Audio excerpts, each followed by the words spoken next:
Hello, my name is Dr Ursula Hackett and I'm an academic based at Royal Holloway, University of London. I've created these videos for ambitious students who want to write brilliantly, not just okay. This video is about how to write a brilliant introduction. Why focus on the introduction? Well, it's your shop window, the first thing your reader lays eyes on. If you do it right, the whole essay will flow from it, making the rest of your essay much easier to write. I'm going to help you to build up your introduction on 4 levels. The weakest introductions, at level 1, simply identify the question. Level 2 introductions contain a bare "I agree" or "I disagree."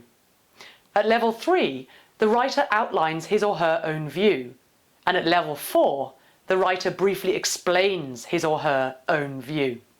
In my experience, many students don't get past level 2.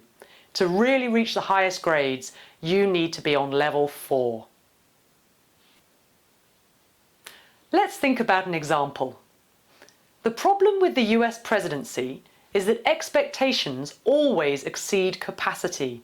Discuss.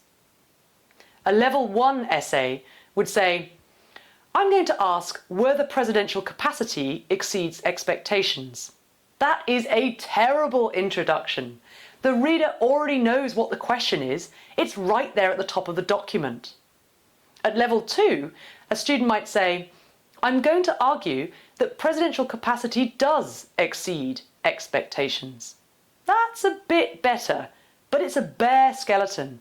There's no sense of what the writer understands by capacity or expectations. There's no reasoning that might help the reader to see why the student takes that view. And there's no sign of independent thinking. Students often simply accept the title quotes without question. At level 3, a student might write, I argue that it is lack of capacity, not the growth of expectations, that matters most. Okay, we're getting better still. We're starting with some interesting stuff here. Not just accepting or rejecting the quote, but thinking about how these two elements, capacity and expectations, might interact. This introduction presents the writer's own views, but it's still too coy about what those core concepts mean and why the writer takes the line that they do. A level 4 introduction might state, I argue that there are 3 main forms of presidential capacity: rhetorical, the power to persuade; despotic, the power to control other branches of government; and transformative, the power to enact a substantive agenda. Expectations of despotic capacity are always too high because the US is a separated system.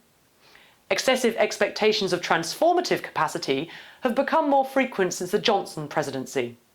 But rhetorical capacity is not always exceeded by expectations because it is contingent upon individual presidents' skill.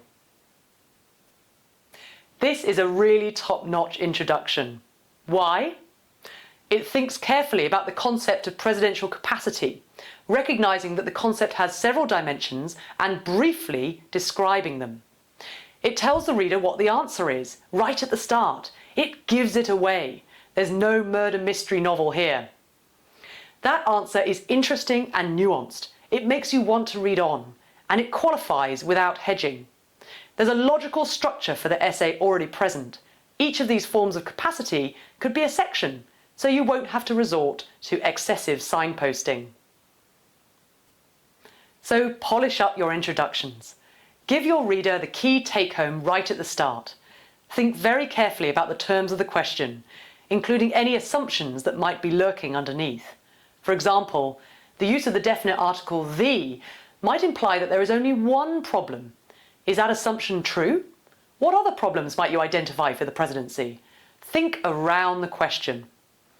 Don't pad out your introduction with fluff, common knowledge or irrelevant information. Don't just restate the question, but give your reader your main argument as succinctly as possible. Thanks for watching this video. If you found it useful, please like the video and subscribe to my YouTube channel, where you can find other videos to help you write truly brilliant essays.